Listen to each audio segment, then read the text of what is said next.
ഉദ്യോഗാർത്ഥികൾ ഏറെ ആകാംക്ഷയോടെ കാത്തിരുന്ന കേരള അഡ്മിനിസ്ട്രേറ്റീവ് സർവീസ് പരീക്ഷയ്ക്കുള്ള വിജ്ഞാപനം ആയിരിക്കുന്നു. വലിയ സന്തോഷത്തോടു കൂടിയാണ് ഈ വാർത്ത ഉദ്യോഗാർത്ഥികൾ ഏറ്റെടുത്തിരിക്കുന്നത്.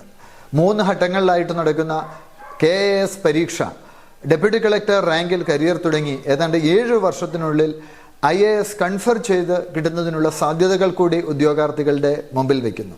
എങ്ങനെ ഈ പരീക്ഷയ്ക്ക് തയ്യാറെടുക്കണം? നമുക്കറിയാം, കേരള പബ്ലിക് സർവീസ് കമ്മീഷൻ നടത്തുന്ന ഏറ്റവും സുപ്രധാന പരീക്ഷയായതുകൊണ്ട് തന്നെ നമ്മളുടെ സമയം കൃത്യമായി വിനിയോഗിക്കുകയാണ് ആദ്യത്തെ പടി. ജൂൺ മാസം പ്രിലിമിനറി പരീക്ഷ നടക്കും, ഒക്ടോബറിൽ മെയിൻ പരീക്ഷ നടക്കും, അടുത്ത വർഷം 2026 ഫെബ്രുവരിയിൽ ഫൈനൽ റാങ്ക് ലിസ്റ്റ് പുറത്തു വരും.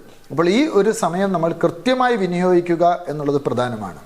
പ്രിലിംസിന് 2 പേപ്പറുകളാണുള്ളത്, 90 മാർക്ക് വീതം, 1.5 മണിക്കൂർ ദൈർഘ്യമുള്ള ഒബ്ജക്റ്റീവ് ടൈപ്പിലുള്ള 2 പരീക്ഷകളാണ് നടക്കുക.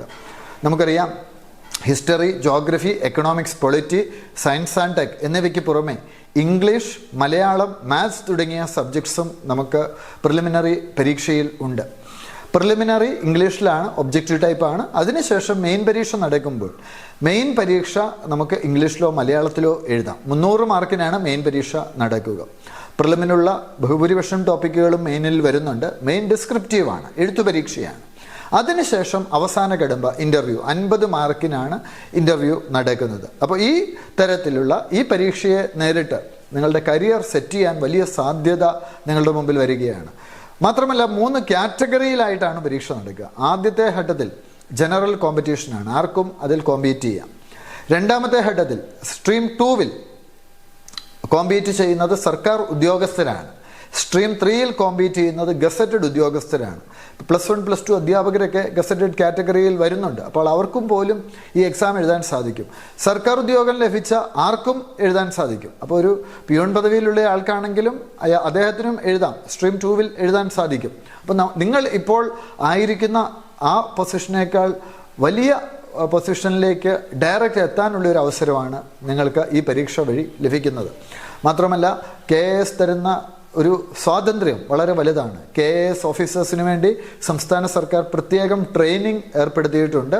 IMG-യിലായിരുന്നു കഴിഞ്ഞ ബാച്ചിന് നേതൃത്വം നൽകിയത് മുൻ chief secretary K. Jayakumar IAS ആയിരുന്നു. അപ്പോൾ ഒരു മികവുറ്റ ട്രെയിനിങ്, പിന്നെ ഒരു എലൈറ്റ് സർവീസിൻ്റെ ഭാഗമാകാനുള്ള അവസരം ഒക്കെയാണ് KAS നമുക്ക് തരുന്നത്.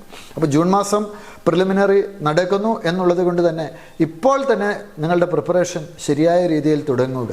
സിവിൽ സർവീസ് പരീക്ഷയ്ക്ക് ഒരുങ്ങുന്ന വിദ്യാർത്ഥികളും ഈ പരീക്ഷ എഴുതാറുണ്ട്.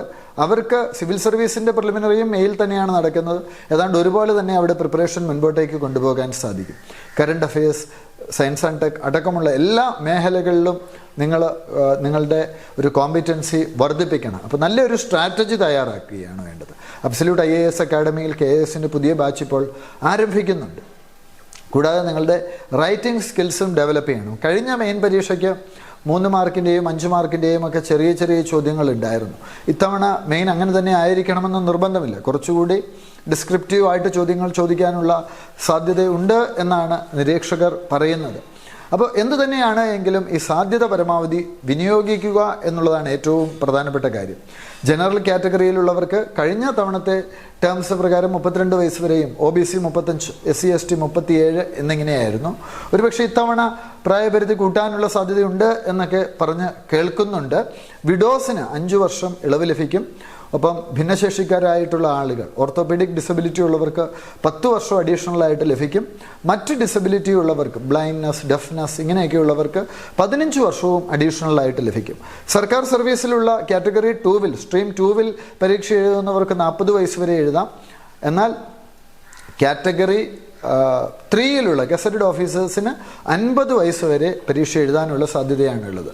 അപ്പോൾ വളരെ കാലത്തിന് ശേഷം, ഏതാണ്ട് 5 വർഷത്തോളം ആയിരിക്കുന്നു ആദ്യത്തെ ബാച്ച് വന്ന് പോയിട്ട്, വീണ്ടും KAS വരുമ്പോൾ വളരെ ആവേശത്തോടു കൂടി തന്നെയാണ് ഉദ്യോഗാർത്ഥികൾ ഈ ഒരു വാർത്തയെ സ്വീകരിച്ചിട്ടുള്ളത്. അപ്പോൾ നന്നായി പ്രിപ്പയർ ചെയ്യുക, നന്നായി ഒരുങ്ങുക. ഒരു മെൻറ്ററുടെ സഹായത്തോടു കൂടി തന്നെ പ്രിപ്പറേഷൻ മുൻപോട്ടേക്ക് കൊണ്ടുപോകണം. നമ്മൾ അബ്സല്യൂട്ട് IAS അക്കാഡമിയിൽ ഇവിടെ പ്രത്യേകം ടെസ്റ്റ് സീരീസുകളും പ്ലാൻ ചെയ്യുന്നുണ്ട്. ടെസ്റ്റ് സീരീസുകൾക്കും നിങ്ങൾക്ക് പങ്കെടുക്കാം. പ്രിലിമിന് സെപ്പറേറ്റ് ടെസ്റ്റ് സീരീസ്, മെയിനിന് സെപ്പറേറ്റ് ടെസ്റ്റ് സീരീസ്, എഴുത്തു പരിശീലനം എന്നിവയൊക്കെ ഉൾക്കൊള്ളിച്ചാണ് നമ്മളുടെ പ്രോഗ്രാം മുൻപോട്ടേക്ക് കൊണ്ടുപോകുന്നത്. ഒപ്പം നമ്മളുടെ KS ബാച്ച് ഇപ്പോൾ ആരംഭിക്കുന്നു, മാർച്ച് ആദ്യവാരം തന്നെ. അപ്പോൾ ആ ബാച്ചിലേക്കും നിങ്ങളെ സ്വാഗതം ചെയ്യുന്നു. KSമായി ബന്ധപ്പെട്ട് നിങ്ങൾക്ക് എന്തെങ്കിലും സംശയങ്ങളുണ്ട് എങ്കിൽ നിങ്ങൾക്ക് താഴെ കൊടുത്തിരിക്കുന്ന നമ്പറിൽ ബന്ധപ്പെടാം. വിജയാശംസകൾ. ഒപ്പം നിങ്ങളുടെ കറണ്ട് അഫയേഴ്സ് പ്രിപ്പറേഷന് അബ്സല്യൂട്ട് IAS അക്കാഡമിയുടെ ടെലഗ്രാം ചാനലുണ്ട്. ആ ചാനലിൽ ഡെയിലി കറണ്ട് അഫയേഴ്സ് കണ്ടന്റ് ഇടുന്നുണ്ട്. അതും കൃത്യമായി നോക്കിപ്പോവുക. കേരള കറണ്ട് അഫയേഴ്സിന് വേണ്ടി അബ്സല്യൂട്ട് ഒരു പ്രത്യേക ടെലഗ്രാം ചാനൽ തന്നെ തുടങ്ങിയിട്ടുണ്ട്, KS കേരള കറണ്ട് അഫയേഴ്സ് എന്ന് പറഞ്ഞ്. അപ്പോൾ അതിലും നിങ്ങൾക്ക് ജോയിൻ ചെയ്യാവുന്നതാണ്. അതിൻ്റെ ലിങ്കും നമ്മുടെ ഒഫീഷ്യൽ അബ്സല്യൂട്ടിൻ്റെ ടെലഗ്രാം ചാനലിൽ ലഭ്യമാക്കുന്നതാണ്.